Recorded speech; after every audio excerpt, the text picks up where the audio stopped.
السلام علیکم ورحمۃ اللہ وبرکاتہ۔ بسم اللہ الرحمن الرحیم۔ ایک بندے نے سوال کیا ہے کہ آج کل بہت سے علماء خطبہ اپنے خطبوں میں خلفائے راشدین کا نام لیتے ہیں، اسی طرح بعض خطبہ اہل بیت کا نام لیتے ہیں۔ کیا رسول اللہ صلی اللہ علیہ وسلم نے اپنی زندگی میں ایسا کیا تھا یا اپنے وفات کے بعد ایسے کرنے کا حکم دیا تھا؟ اس کا جواب یہ ہے کہ رسول اللہ صلی اللہ علیہ وسلم کے زمانے میں خلفائے راشدین کا نام خطبے میں نہیں لیا جاتا تھا۔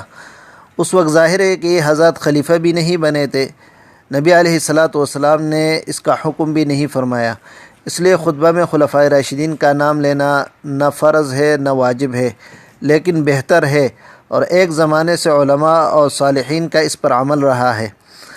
مراق الفلاح صفحہ 281 پر ہے، وذکر خلفاء الراشدین مستحسن بذلک جرت توارث۔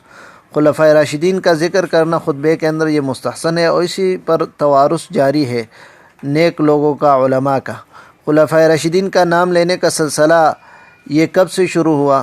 حضرت عثمان رضی اللہ عنہ کے بعد ہی سے اہل سنت والجماعت کے علاوہ دو گروہ پیدا ہوئے۔ ایک گروہ روافض کا تھا جو خلفائے ثلاثہ ابو بکر صدیق رضی اللہ عنہ، حضرت عمر رضی اللہ تعالیٰ عنہ اور حضرت عثمان رضی اللہ عنہ کی شان میں بدگوئی کرتا تھا۔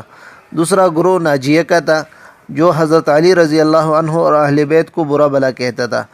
اہل سنت والجماعت کا عقیدہ یہ ہے کہ تمام صحابہ رضوان اللہ علیہم اجمعین قابل احترام ہے، اور صحابی کی محبت دل میں رکھنا یہ ایمان کی علامت ہے۔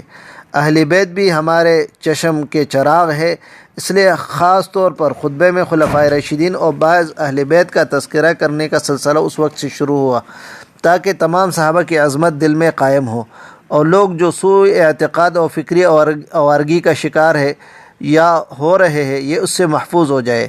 جب تک یہ دونوں طبقے باقی رہیں گے، صحابہ کی بابت بدگمانی رکھتے ہوں گے، خلفائے راشدین کا تذکرہ کرنا، اس طرح اہل بیت کا تذکرہ کرنا یہ مستحسن رہے گا۔